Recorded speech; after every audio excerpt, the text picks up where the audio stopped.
إخواني، ماذا ننتظر؟ هل ننتظر الضمير العالمي؟ أين هو الضمير العالمي؟ إن القدس الشريف يناديكم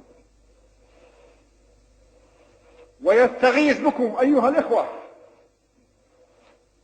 لتنقذوه من محنته ومما ابتلي به. فماذا يخيفنا؟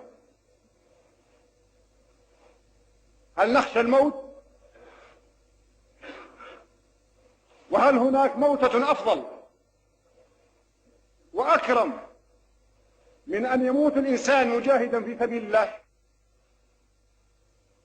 أيها الإخوة المسلمون، نريدها قومة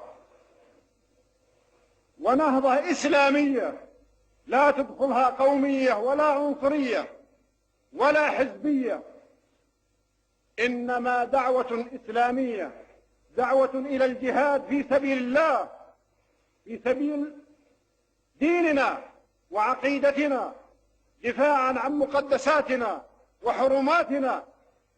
وأرجو الله سبحانه وتعالى أنه إذا كتب لي الموت أن يكتب لي الموت شهيدا في سبيل الله.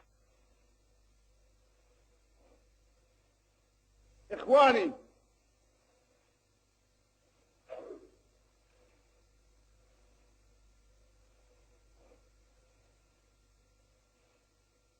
أرجو أن تعذروني إذا ارتج علي، فإنني حينما أتذكر حرمنا الشريف ومقدساتنا تنتهك وتستباح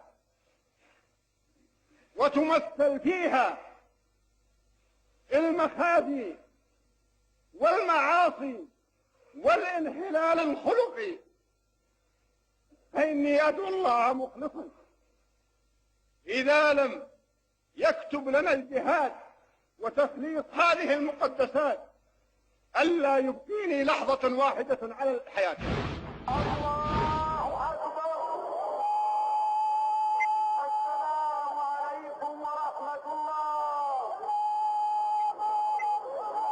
من المؤمنين رجال صدقوا ما عاهدوا الله عليه، فمنهم من قضى نحبه ومنهم من ينتظر وما بدلوا تبديلا. رحمك الله يا فيصل رحمة الأبرار.